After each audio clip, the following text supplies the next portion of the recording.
Hello everyone and welcome back to the channel. Today's video is going to feature a blindfold training session that I had with Aiden, the creator of the website Don't Move Until You See It. First we do a personality test which tells me whether I'm a more visual or logical thinker, and then we do a bunch of blindfold training exercises which are really awesome and cool and super creative. I've never done anything like this before, so please enjoy and make sure to subscribe and leave a like on the video if you do enjoy this one. Do you want to tell everyone about what you do on your website, like what it involves, or do you want to wait until later for that? I picked up chess 3 years ago. Now I'm here running a business about a new way to improve chess. I picked up chess in the lockdowns. Melbourne was locked down real hard. I wanted to get better. I bought some openings courses. I did some stuff with Chessable and tactics. I was looking at end games, watching hours of YouTube videos, putting time in. The fact that the vast majority of the chess playing audience was at a permanent plateau seemed wrong. So I had a bunch of time on my hands and decided to start messing around with different ways of doing things. And now we're here. I decided I wanted to try and break the skill of chess apart and try and find what all the component pieces were. In doing a lot of my research, I found these videos of Hikaru was the main one. There's also one from Vishy I found. There's a much more recent one from Fabi where they're talking about visualization being the most important part of chess. And then I was looking at all the videos I was watching and the courses I was doing and the books I was reading, and nobody was talking about it. So I did a little bit more research. I found a different video from Hikaru saying blindfold chess is the best way to train visualization. So me, as a 750 rated Blitz player, decided to give that a go. And it went about as well as you'd expect. There's a part of my kind of approach to learning that I think is really powerful. Isolate and intensify. So if there's a skill you're trying to learn or a part of a skill you're trying to learn, find a way that you can focus completely on it. So I recorded myself reading the moves of games and listened back to them because I'm sometimes a little bit overconfident. I recorded a 25 move game. Okay.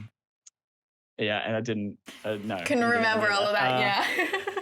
I fell off by move 2. As soon as the knights came out, I lost track of what was happening. You're like, okay, I know E4, C5, all right, I got this E4. One. Wait, N? What's N? F3, where's that square? Absolutely. It's just like really having to focus. But I fell off by move 2 and I went, okay, whatever. I went back to the beginning and I just tried again. Went back and started playing regular chess again, like straight afterwards. And my brain was just giving me stuff. It was this really weird experience where I was spotting possible knight forks 2 moves down the line. I didn't hang my queen in one move like I absolutely would have like the day beforehand. Yeah. I noticed a mate in one that I almost blundered that I definitely would have blundered beforehand. Okay. And my brain, I just felt like the dimensions had been widened.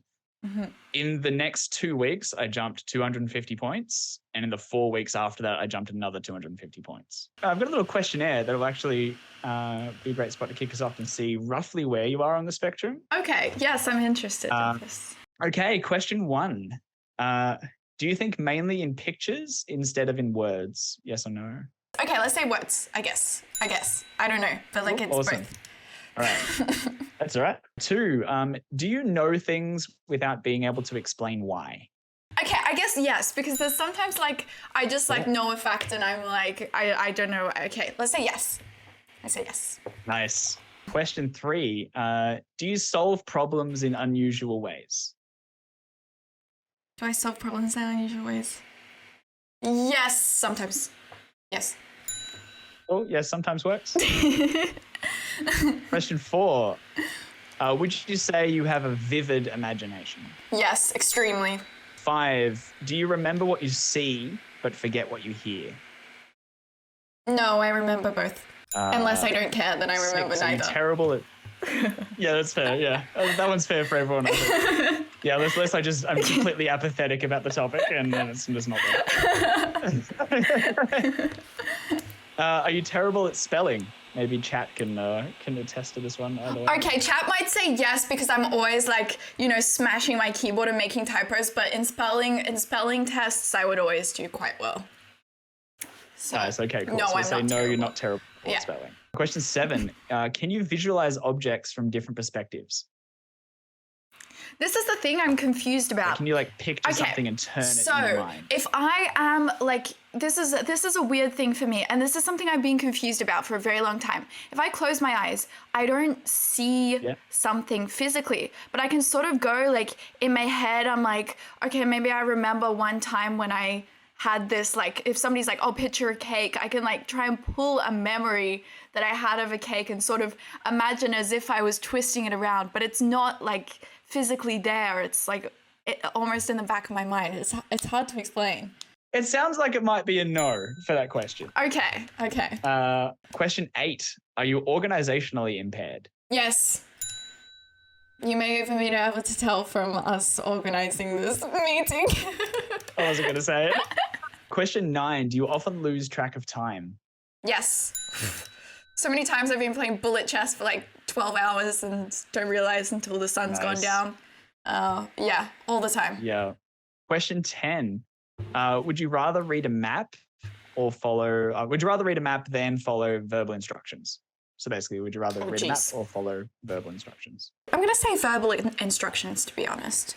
Because like when somebody is saying like, okay, turn right at the, 7-Eleven or something, that makes more sense rather than just like looking at a map and trying to orient myself that way. So, yeah. Do you remember how to get to places you visited only once? There's like an 80% chance I would end up at the right place.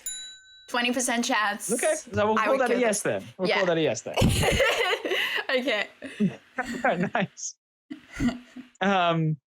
Is your handwriting slow and difficult for others to read?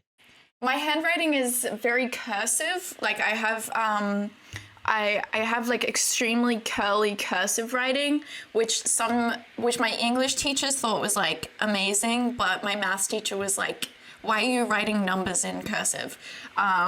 So yeah, I don't know. Maybe sometimes difficult to read, sometimes not. It's very cursive, so maybe it's like difficult, I guess. It's not like bubble. Yeah. Well, would it be? Is it slow? Is it slow, or is it reasonably slow? Like a natural. Why would it be slow? It's super slow. Yeah. Well, no. It's not slow. Okay, cool. All right. It's no. Wait, it's not slow. In that case, we'll make that a no. It's not slow. So your handwriting is not slow and difficult for us to read. Okay. Can you feel what others are feeling? Oh, all the time. Would you say you're musically, artistically, or mechanically inclined? Wait, do I need to choose one? You don't have to choose one of the three. Oh, Would okay. you say that you are inclined towards one of them? Yes. Yeah. Almost done. Oh, I love this. Is one of my favorite questions in the world. Oh, do you know more than others think you know?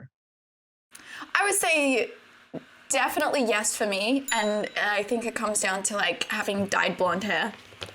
Because everybody thinks I'm just like I feel like when I'm meeting people and they go, wow, you're actually kind of smart. I'm like, okay. Oh, wait, this is a no-brainer already. Do you hate speaking in front of a group? I think it's okay. Yeah. You're a Twitch streamer. Yes. So really, very unnecessary question for me to ask that one, I think. Did you feel smarter as you got older? No, because I was like a child prodigy, and like when I was, like 7 or 8 years old, I was like worshipped by the school. They were like, you're so smart. And then I got into high school and they were like, okay, we don't care. Like, and then like now I just play chess all day and, And question 18, are you addicted to your computer or phone? Yes, both. All right. That was 18. Hannah, you got 10. Okay, cool. So you got 10 yes answers. The research that Linda put into this was that once someone gets around 10 yes answers, so kind of again a little fuzzy, can be a little bit either way, but 10 and above is likely to indicate a strongly visual thinker. Okay. Anything kind of like 5, 6 and below indicates a strongly non-visual thinker. And you sort of like, around your kind of your 3s and your 4s and your 5s. I've sort of run several people with aphantasia through this test, and they're down around 4s, 3s and 4s. So it's kind of indicative of roughly what your brain naturally wants to try and do when you're thinking about stuff in general. And our brains don't see any difference between chess information and any other kind of complex information we want to learn. So you with a 10, Hannah, According to the thing here, indicates that you do have a strongly, you're kind of on the edge of strongly visual. It sounds like there was a couple that went either way. And from what you were telling me before, you're probably on the kind of in the middle, leaning towards visual side rather than the super visual side. Yeah. But that's really cool. So you're kind of in the similar sort of bucket as, I mean, it's kind of what you're talking about before. You said that Alyekin's approach resonated with you. Some of like Eric's stuff did as well. That can help for a lot of people to sort of work out whether they should be trying to make pictures in their head or what they should be doing as they're doing some blindfold stuff, which we'll get into now if you want to. Awesome. Great. So what we're going to do is I'm going to run you through a blindfold game. Okay. And I'll do it with chat as well. It's only 6 moves. So that's 6 moves in chess terms, so we're 12. And we're going to do it without side of a board. So we're going to have the board up there for pretty pictures, but Hannah, you're not allowed to look at it. Yeah, I'll remove it from, I can't see anything now. It's gone. All right, nice. And what this is going to do is as we do this, I'm going to read the moves. I read some moves and ask some questions about the position. The sorts of questions we're going to be asking are about your understanding of kind of what's happening in the position at the point. Yeah, we're going to run through the game from the beginning. If you at any point need me to slow down, start from the beginning, just let me know. To begin, we have 1 E4, E5, 2 Knight C3. What's that knight doing? The knight is developing to the center of the board. It controls the E4 square and the D5 square. Nice. Black plays Knight C6. Okay. And what's that knight doing? The knight on C6 fights for control of the D5 square. And yeah, developing, I guess. Oh, so C6 doesn't fight for D5, sorry. Oh, E5 square, sorry. Oh, yeah, E5, D4. Sorry, my coordinates. Yeah. Yeah, E5, D4, yeah. Protects E5. Yeah. It's D4. Yeah. For move 3, we have bishop C4. What can that bishop see? The F7 square pawn. Black responds with bishop C5.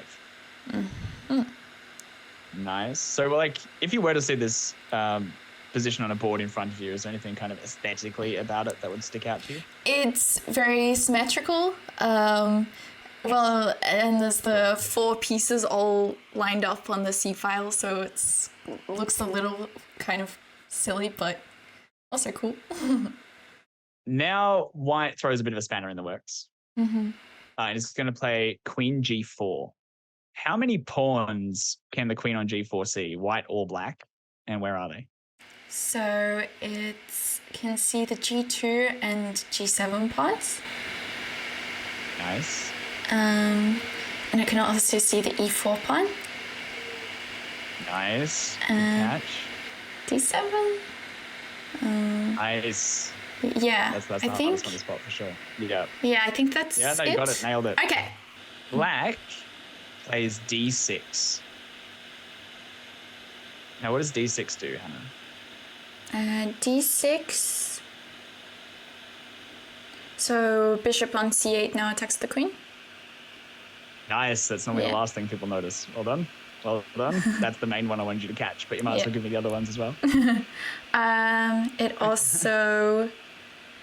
Okay, so D6, it defends the E5 pawn, and I guess also reinforces the bishop on C5 as well. Nice.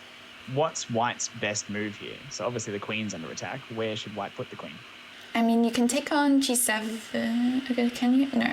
Wait, you can't take on G7. Or can you? Run me through the thinking. Well, I'm thinking the bishop on C5 has moved. I think G7 is just hanging. Nice. Well done. Queen takes G7. That was the move that was played. So with the queen on G7, what's it threatening? It's threatening to take the rook on H8.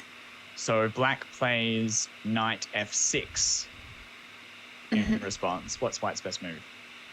Queen takes f6. Wait, there's a... So queen's on d8, king's on e8. I'm forgetting my coordinates. Okay. Okay, we can just take the rook. Oh, what if I told you there was something better in this position? There was something better. Okay. Good job spotting the rook, by the way. Oh, queen takes f7. Checkmate. Nice. Yes. Cool. Is that checkmate? I think so. Wait, can the king go in? No, it's got to be checkmate. Yes. Done. Yeah. Perfect. I just want to do that little question because second guess and then think it through again. Yeah. Nice. Well done. Well done. Yay. So this one is called the Lost Piece Puzzle. Okay. It's probably one of those I'm most proud of. So what I'm going to do is tell you the position of most of the pieces on the board except one. Oh gosh. Okay. That's going to be hard. And then I'm going to give you a clue, and you have to work out where that missing piece is. Chat can obviously play along. So white has a king on g1, a rook on a4, a rook on g6, and a pawn on d7. Black has a king on d5. The position is a stalemate as black has no moves. There are no queens in the position. What's the missing piece and where is it? So we can't get to the A file, or I guess there must be a knight controlling the two squares that they could go to the left or right, maybe? So maybe if there was a knight on d3, does that make sense? Nice. Is that? That's correct. Yes. Okay. Cool. Well done. I got it. Well Yay. done. This one's simply I'm going to give you the location of pieces on the board and whose turn it is, and you have to tell me what the best move is. Ooh, okay. This is hard. So in this position, white has a king on g1, a queen on f6, and a bishop on f3. Black has a king on e8. What's the best move for white? Okay, bishop b5 check. Is it bishop b5 check? Let's see. That is what I thought, but maybe there's something better. Oh, bishop g6 checkmate. Oh, where's the bishop in your mind? Where's the star in your mind? Freak. Where was the bishop again? Yeah, bishop's on f3. Bishop's on f3. Okay, the bishop cannot get to g6 from f3. I totally lost my train of thought. It's a very impressive bishop. Yeah, I was like thinking the bishop could just go to any light square that I wanted, and then I realized maybe it has to go to legal squares. So the right. f3 to c6. After bishop c6, then king goes to... Does it have to be a checkmate, or can we just give a check? Just bishop c6 maybe. Yeah, bishop c6. And what is that? I think it's just a check because... Oh, no, wait. It is checkmate. Because for some reason I was imagining the king could go up to the 7th rank, but obviously now we're controlling the d7 square. Yeah. So, with the bishop. Okay, I got there eventually. This was very slow though. Okay. Well done. Diagonals are really hard. That's why I love that. Yeah. There's 4 pieces on it. Yeah, that was actually really tough, but we got there eventually. So in this position, black has kings, plural, on a7, b1, b6, c2, Wait, c5. What? Yep. Okay, wait, slow down a little. A7, B1, Yep, all good. B6. A7, B1. Yep, B6, C2, C5. Think about the pattern. Once you work out the pattern, this will get way easier. So A7, B1 and B6, C2 and C5, D3 and D4, E3 and E4, F2 and F5, G1 and G6. Okay.